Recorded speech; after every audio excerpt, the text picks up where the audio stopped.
Hey, how's it going, Old School Runescape, and welcome back to another weekly recap. Kicking things off with a rather large change to the macroing rule in-game. As historically speaking, we have not given bans for some usage of programmable mouse keys such as auto hotkey. And if players kept their usage of such software to an acceptable standard, we would not have taken action against them. However, this is no longer the case. You may now only use your operating system's official default mouse keys program, so if you're using your system's default mouse keys, you're playing within the rules. To add to this, we've recently mentioned that we'd like to pull the ability to shift-click to drop items, and we're even exploring the possibilities of creating our own mouse keys in the future. Moving on to this week's updates with the addition of a new quest. Or rather, not so new, as it's actually the 2016 Halloween event revamped into a free-to-play and pay-to-play quest. Miss the Lynn Mystery is a quest that you can start in the southeastern corner of Lumbridge Swamp by speaking to Huey or Abigail.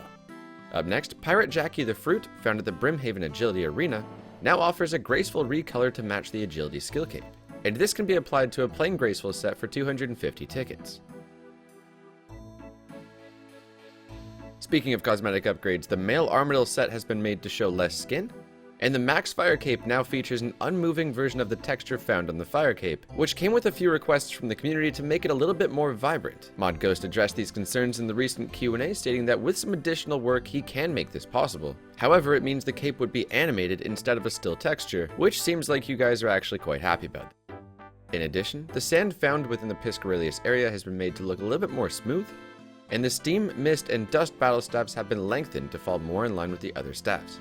We've now split the unlocking of Rigour and Augury into two separate prayer scrolls. Given that Rigour is considered substantially more useful by a majority of the players, the price of Augury being tied to it made the cost outweigh the benefit.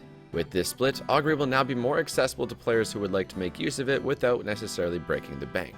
On top of that, we've increased the prayer scroll drop rate, so now both prayer scroll rewards from raids will be made twice as common, and this is to help bring down the cost of these scrolls to a more reasonable price. Lastly, we made a change to the way untradeables work in player vs player, as a rare circumstance in PvP would occasionally lead to untradeables disappearing quickly when on the ground. To fix this, your broken untradeables will now remain in your inventory on death, and this won't change the loot your opponent receives or the fact you'll still have to repair them to use them again. Moving on to this week's Q&A, where Mod Ghost previewed a couple new Superior Slayer encounters. So this is the new Chasm Crawler. Okay, cool. So instead of the crawling hand, we've got this crushing hand that's been updated. The fingernails have been sort of removed along with the ends of the tips of the fingers to expose the bone, which kind of walks along the floor in a very sort of sickly, intimidating fashion. Okay, cool. So this is the new Screaming Banshee. And lastly, we have this week's Player Spotlight feature, beginning with Cherished Endings and his 3D printed OSRS items. Up next, this meme from Not Darcy the Frog. And lastly, an even spicier meme from Bullet494. So that about sums up this week in Old School RuneScape. Don't forget to subscribe to keep up to date with the game, and aside from that, we'll thank you for watching, and we'll catch you next week.